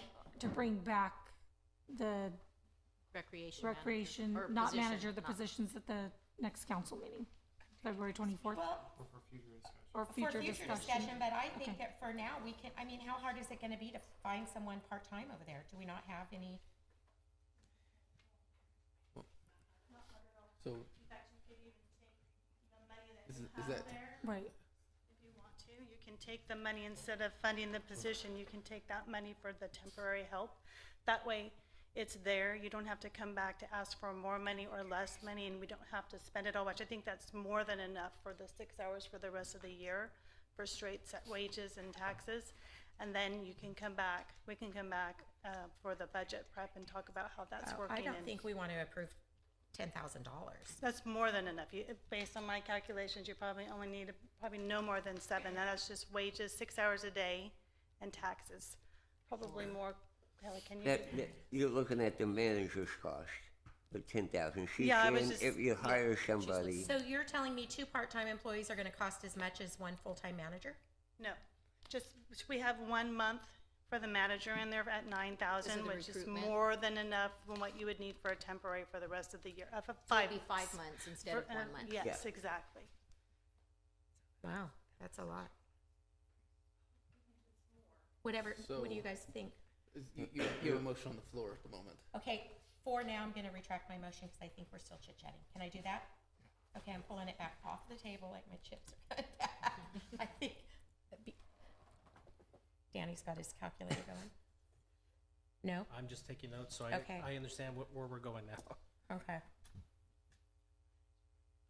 So is there a motion? I'm gonna make a motion. Well, I don't know either with this. Let me get my calculator out. Okay, yeah, I'm gonna make this motion that we approve the executive assistant, the deputy city manager, the accountant one, and the community development director without a recreation manager, but we give them a part-time employee. That would be my motion. Okay, there's a motion on the floor. And to adopt the other resolution regarding the mid-year budget amendment? Yes. Is there a second? Can you read that back, Janelle?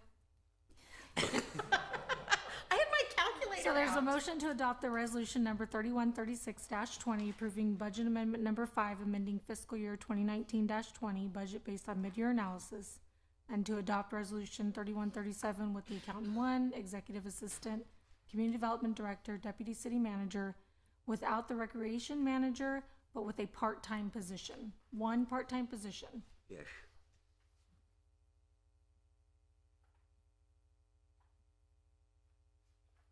I'll second. I have a motion on the floor by Councilmember Kale and a second by Councilmember Vieira. And call for the question. Ambrose? Wanted 2 part-time, but I'll settle for 1. Yes. Vieira? Yes. Hale? Yes. I Heyman? think based on what the finance director said and just the fact that I made mention I wanted more information on some of the numbers going forward, I'm a no.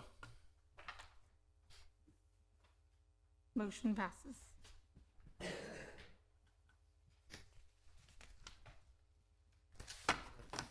Next item, reports and presentations from staff.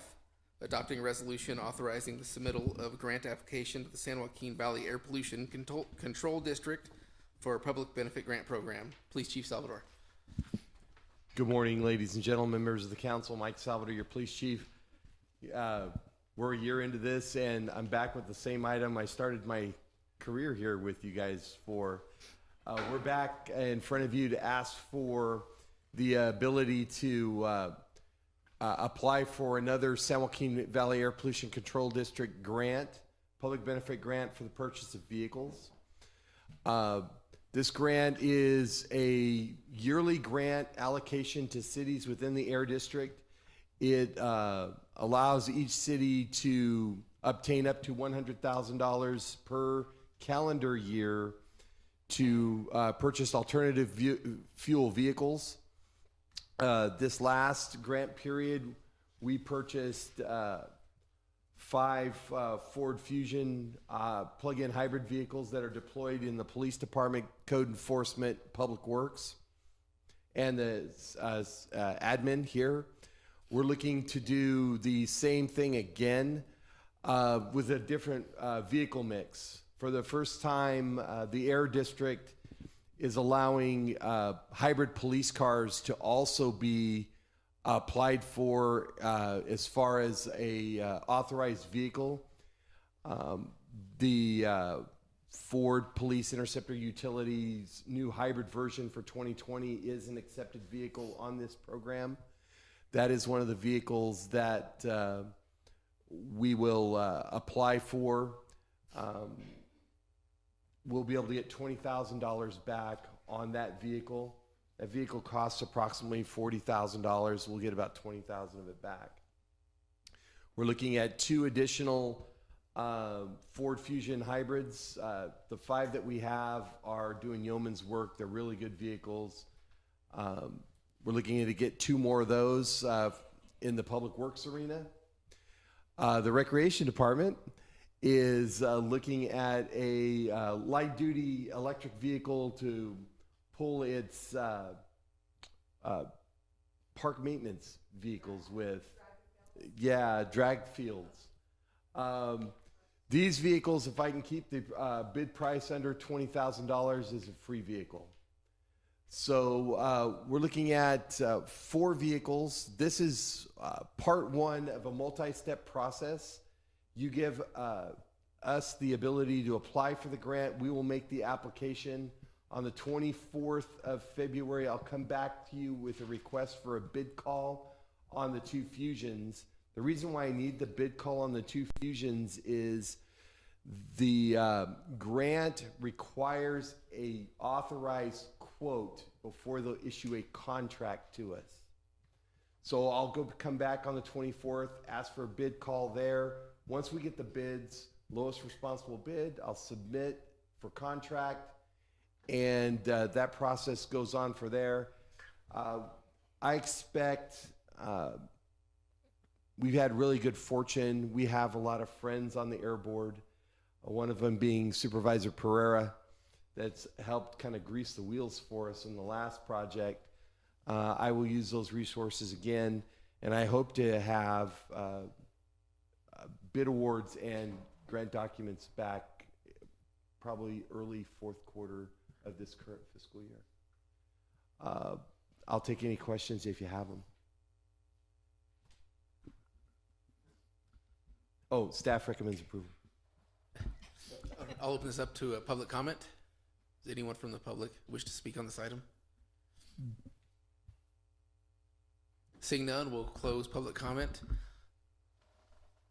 Councilmember Vieira, you confused me here because it says Raymond. Very I know, very chit-chatty. Chief, what is your anticipated cost for the Ford Fusion? Just so we know, because if they're paying $20,000, what is our? Yeah, more than likely, I looked it up on the internet. A couple of dealers locally. We're looking at probably about $17,000 to $17.50 a copy. Our cost after reimbursement. So if we do, how many Ford Fusions? 2. 34,000, almost 35,000, ma'am. Plus 20 for the police vehicle. Yes. Different budget line item, different budget area. No, but it's still money we're I spending. know. That's 54,000. Yes, ma'am. You'll get, if all the purchases go through, you will get close to 50 cents on the dollar. This is our Actually, more like 30 cents on the dollar. I mean, we're paying 30 cents on the dollar. yeah, 30 cents on the dollar. Yes, no, this is it's amazing that more communities cities don't access this program. Now, the bureaucracy is a little tough to get through, but if you can navigate the bureaucracy and get it done, this is a no-brainer grant. I mean, it's really easy to fill out. We get the money back within 6 weeks. I mean, the turnaround time on this, once you get contracts, is really, really fast. One of our more successful programs. Anything else from the council? City Manager? I was just going to add that this gives the city an opportunity to increase its fleet that has not been able to be done in many years. And that's why I think there's such a need going forward, but at a reduced cost to the city. Still a cost, but a much reduced cost. Councilmember Ambrose? I was just going to go ahead and make the motion. A motion to adopt resolution number 3129-20, authorizing submittal of the grant application to the San Joaquin Valley Air Pollution Control District for the Public Benefit Grant Program New Alternative Fuel Vehicle Purchase. And to authorize and direct the city manager to execute the application and any other documents pertaining to the grant application on behalf of the city. Second. Motion by Ambrose, second by Kale. Go ahead and call for the question. Vieira, Because I know that you're coming in under budget with the police department for the rest of the year, I'm going to vote yes. Kale, Yes. Ambrose, Yes. Raymond, Yes. motion passes. City Manager reports an update, adopting a resolution declaring the TCP in the city's water system to be an urgent matter of citywide concern and directing staff to commence and prosecute the work urgently. City Manager Waterman. Thank you, Mayor Pro Tem. The city prevailed, as we've been discussing, in our TCP litigation and received a settlement. a net settlement of $43,112,486. Since that time, the City Council has continued to take aggressive action to ensure the fiscal responsibility of the TCP remediation work. This, and at January 13th council meeting, the City Council adopted a resolution which identified the TCP settlement to utilize solely for the remediation of the TCP from the city's Atwater municipal drinking water system, and to protect from any future reappropriation of these funds. And then again, on January 27th, the City Council adopted and approved an investment management agreement with Chandler Asset Management to manage these funds in order to extend the life of the funds so that we could receive the best investment or the best return on our money without jeopardizing it. The removal and cleanup of the TCP of Atwater's municipal drinking water will be an expensive project requiring additional staffing, long-term treatment, and rehab of current wells. This proposed resolution, should the council adopt it, would declare that the state of city's existing municipal drinking water system to be a citywide urgency and deem the project to be of the highest orders of priority for public improvement projects, and ensure that staff moves forward with this urgency. We also have Larry Parlin here with Carrillo Water Systems. If council has any questions, he's working with staff on outlining how the city should move forward with this project. Mr. Parlin. Mr. Parlin, if you want to come up for a few minutes, or just maybe introduce yourself again and give a few minutes or a quick. Okay, sure. Larry Parlin with Carrillo Engineers. Good evening, council. So we're working with staff. As city manager mentioned, you received your settlement money for TCP. As part of that litigation process, there was a report developed that identified about $26 million in capital costs, projects to do wellhead treatment at all the wells in the city. So what we're doing at this time is we're helping staff identify, there's a number of things that have to be looked at. First of all, refine the costs a little bit, identify the projects that need to be done so that you can get the TCP treatment implemented as quickly as possible and as efficiently as possible. And so staff will be coming back to the council with a recommendation on how they would like to proceed. You're under a time schedule from the Division of Drinking Water at the state to get the projects implemented. And so we'll be advising staff on alternative methods for accelerating the project completion, and perhaps alternative delivery methods that may be used to get the project implemented as quickly as possible. And so that's our role at this point in time. We have a vast experience dealing with these problems throughout the state, so we understand the urgency and appreciate the council's interest in getting this done as quickly as possible.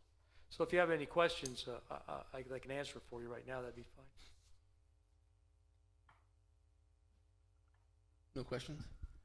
I can say I'm a little disappointed that one of our residents isn't here tonight, because she's asked at every meeting where we're at and what are we doing towards the remediation of the TCP in the water. So hopefully Marianne's watching. I know. But staff has reached out to her independently. So And I believe that this resolution will require a monthly update to the council from staff to identify progress going forward. Yes. Thank you. All right. Thank you, Larry. We're now open comments from the public. Anybody wishing to speak on this item? Yeah. Oh, I saw you get up there, Mr. Nelson. No, not yet. Not yet. All right. Seeing none, we'll close comments, bring it back to the council. Anybody have any comments? Well, I know this is a very important issue to our mayor, who couldn't be here tonight. And he, I know he called the city manager, the city attorney, and made sure that this got on here because it's important to a lot of the residents. And I just want to, do my best here to make sure I can argue it if I have to get it to go through. So Anybody, no comments? That's easy. I'm saying great. Okay, well, I'm ready for this to be done with. there's no comments, then I'd like to make a motion to adopt the resolution as presented with further direction that staff gives monthly project updates to the city council until the project is awarded. I'll second. Motion by me, second by Ambrose. Kale, Yes. Ambrose, Yes. Viera, Yes. Raymond, Yes. motion passes. All right. Comments from the public. At this time, any person may comment on any item which is not on the agenda. You may state your name and address for the record, however, it is not required. Action will not be taken on an item that is not on the agenda. If it requires action, it will be referred to staff and or placed on a future agenda. Please limit comments to a maximum of 3 minutes. Our first speaker is Mike Nelson. Okay, Mr. Nelson. Now it's your turn. Now it's my turn. Oh, great. Thank you. My little notes here so I stay on track. Well, I'm here this evening to, first of all, I'm here representing Atwater Rotary. And last week I had the opportunity to speak with Councilman Kale about his idea of getting all of the service clubs in Atwater together so we can all work together to make positive progress for the city. So that's a great idea. Well, as part of that, I want to let you know that Atwater Rotary is celebrating our 75th anniversary this year. We have 75 years of making Atwater a better community. And we're having a dinner on April 4th. I think you all got a flyer about that. At least Janelle has them. And so it's going to be April 4th at the community center, and Uncle Bucks is going to be doing the catering. He didn't twist my arm to say that. But anyway, you know, we like to do business locally, so we've got Brad to do that. So it's open to the public, and we would like to see you all there. If you have any questions, you're more than welcome. You know how to get a hold of me. All right, great, thank you. I don't see the time on here. Dinner time, Am I missing it? dinner time. Some dinner times are earlier than others. I only had so much room on the flyer to put all that information. Okay, so just dinner time. Say 6. o'clock. 6, doors open at 6, I don't know, something like that. Okay, Come at 6 and you won't go hungry, how's that? just making sure. I don't want to show up at 5 and be waiting outside in the cold. Yeah, cocktails. Oh, and I'm such a cocktail drinker. Frank Johnson.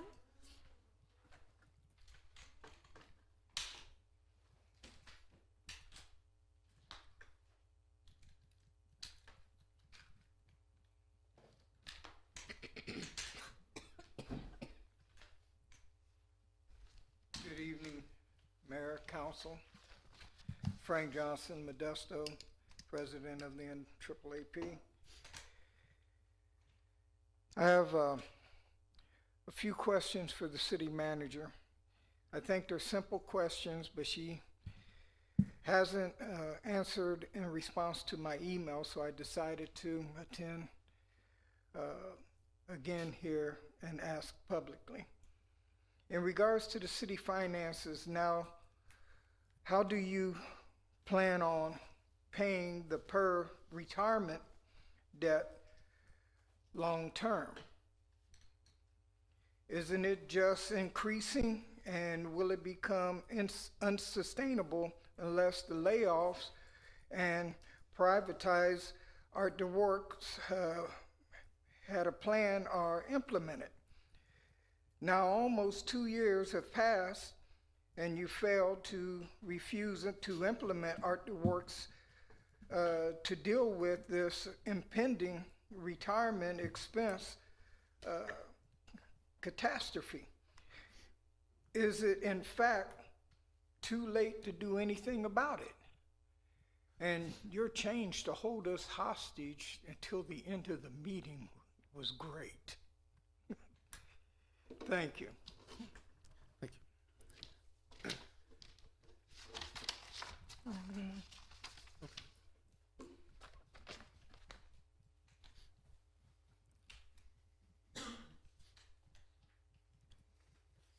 you. Is there anybody else that would like to speak?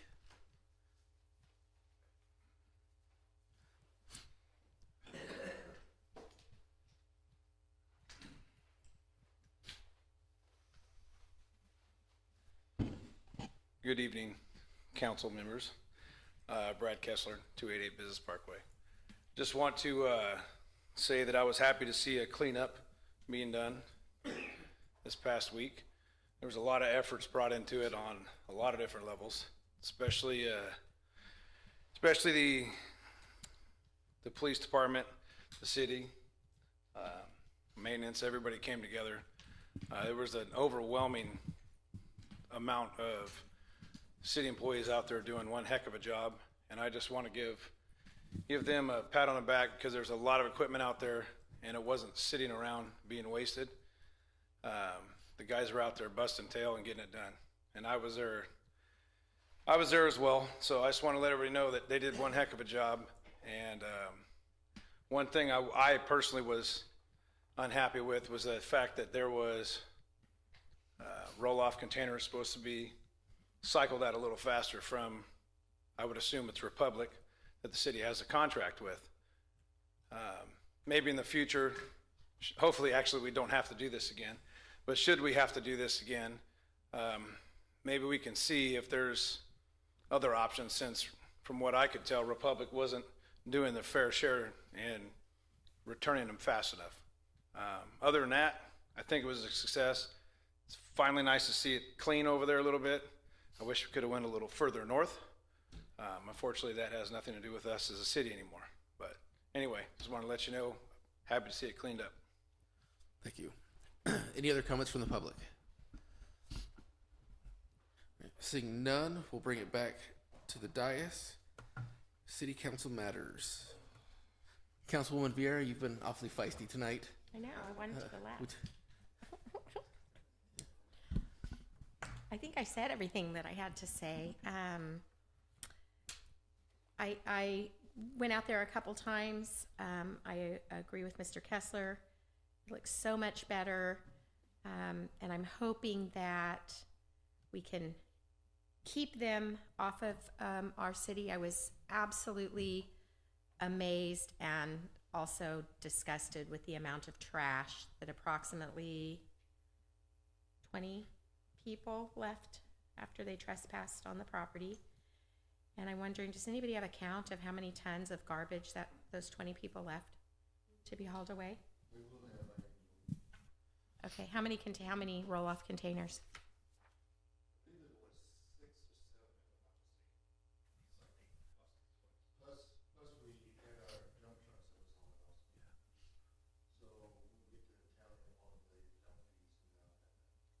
Yeah. So it's just kind of, frustrating because we're trying so hard to balance our budget and be mindful of our spending and clean up our city and everything good. And then you have 20 to 25 people who want to trespass on property and leave all their garbage there. And it probably took 60 people a full-time work week to clean up after them. It's like a bunch of teenage kids or something. But anyway, good job. I'm glad that no one was hurt. I know it can be kind of a scary situation. And Public Works, man, I went out there. They were really working hard. And from my understanding, nobody complained. They just dug up their sleeves and went out there and cleaned up that mess. And I truly respect that. I wouldn't want to have to clean that up. I don't even like to mow the yard, so that's not something I would want to do. So my hat's off to them, and that's pretty much all I have. Be careful out when we have the foggy mornings. I know school's still in session, and we had someone kind of veer up on our front yard the other day. I think it was maybe from the fog, but anyway, that's it. Things are looking good. Things are looking up. Everybody's working hard and doing a good job. Thank you. And of course we missed the mayor tonight, so Paul, I know you're watching. You have been truly missed. Was the mayor gone? You did a fine job, Mayor Pro Tem. A fine job. I too want to say kudos to the Public Works guys out there. You guys did an amazing job. I was out there watching you guys work, and the stories I heard were horrific. and I'm so glad that we took care of this trespassing issue, and we cleaned up and everything. I can't say enough about you guys. They did an awesome job. You guys did a great job too.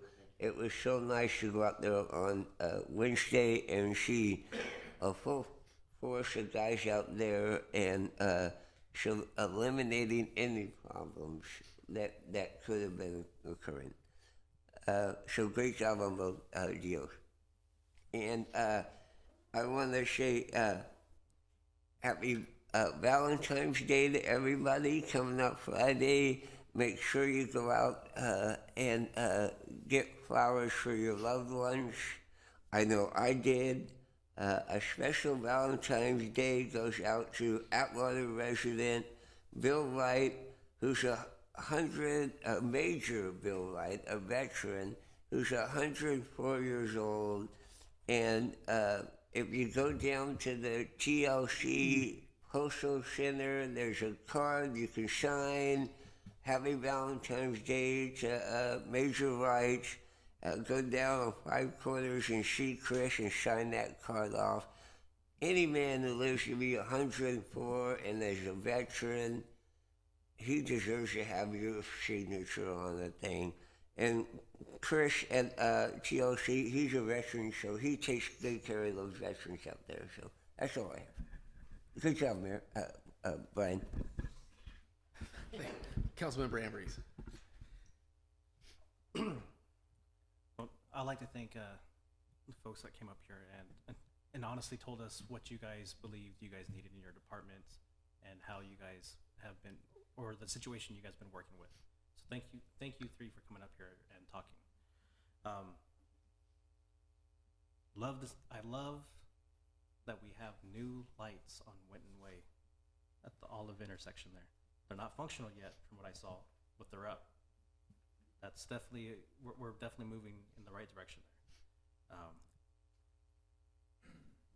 Thank you to every department that participated in the big cleanup. Thank you guys for all the updates. It does look a lot better over there. So hopefully we can get our friends up to the north there to get the other spots situated. And other than that, you guys enjoy your evening. Happy Valentine's Day, and see you guys in a couple of weeks. Thank you. Councilwoman Vieira, hit your light. I had one question. That was good. That's the first time tonight, but. Well, it Thank took you. me 6 months to figure out it was there, so. I had someone ask me, and I tried to find it on the website, the street sweeping. Do we have a schedule on the website? When? It will, do you know when that will be? We're working on redesigning our website. Okay. So I can't say exactly when, but hopefully. Where did he go? Where's the project guy? Okay, we'll check with project guy. Okay, no problem. I just had someone ask me and I looked for it. I couldn't find it, so there he is. On the spot. Street sweeping schedule. We need to get it on the website. Not like I'm telling him what to do or anything, but I'm just filling him in on what he missed.